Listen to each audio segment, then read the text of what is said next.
पंजाब, हरियाणा, राजस्थान और पश्चिमी यूपी से एक बार फिर किसानों का हुजूम दिल्ली की ओर चल पड़ा है। गाड़ियों और ट्रैक्टरों में राशन लादे किसानों के काफिले कई जगहों से आगे बढ़ रहे हैं। किसानों ने 13 फरवरी को दिल्ली चलो का नारा दिया। इस बार के आंदोलन की अगुवाई मुख्य संयुक्त किसान मोर्चा नहीं कर रहा है, बल्कि संयुक्त किसान मोर्चा यानी कि अराजनीतिक कर रहा है।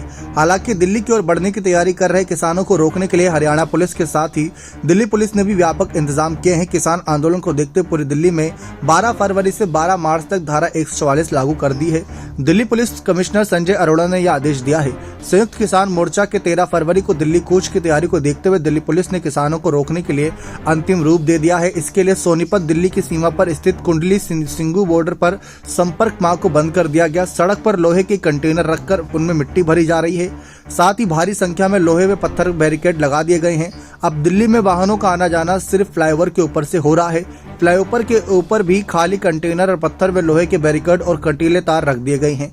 हरियाणा के मुख्यमंत्री मनोहर लाल ने रविवार 11 फरवरी 2024 किसानों के लिए कहा था कि किसानों को दिल्ली जाने से कोई नहीं रोक रहा है। वह ट्रेन बसों से जा सकते हैं, लेकिन उन्हें ट्रैक्टरों में जाना है, हथियारों के साथ जाना है। ऐसा करना लोकतंत्र के लिए सही नहीं है।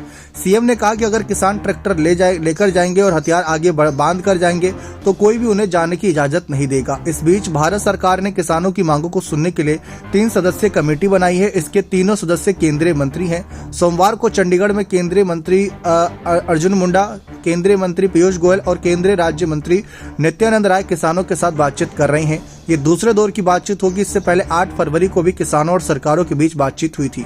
चंडीगढ़ में किसानों और सरकार के बीच बातचीत अगर असफल रहती है तो गाजीपुर बॉर्डर को पूरी तरीके से सील किया जा सकता है। दिल्ली पुलिस टिकरी बॉर्डर पर ड्रोन के जरिए निगरानी कर रही है। वहीं सिंगू बॉर्डर पर 3 लेयर सिक्योरिटी का प्लान बनाया गया है। बैरिकेडिंग के साथ साथ पूरे सिंगू बॉर्डर से लेकर मुकरबा चौक तक 16 किलोमीटर के रास्ते को 8 जोन में बांटा गया। वहीं हरियाणा के फतेहाबाद में अस्थायी जेल बनाई गई है।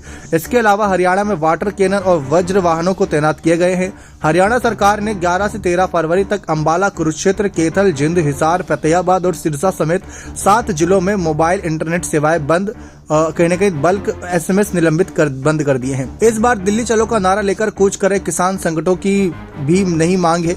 जी हां, जो पिछली बार थी MSP की गारंटी के साथ ही बिजली के दलों में छूट और कर्ज माफी की भी मांग है। किसानों ने पिछले आंदोलन के समय दर्ज हुए मुकदमों को भी तुरंत खारिज करने की मांग की और लखीमपुर में मारे गए 4 किसानों के परिवारों के लिए सरकारी नौकरी और आर्थिक मदद की मांग कर रहे हैं।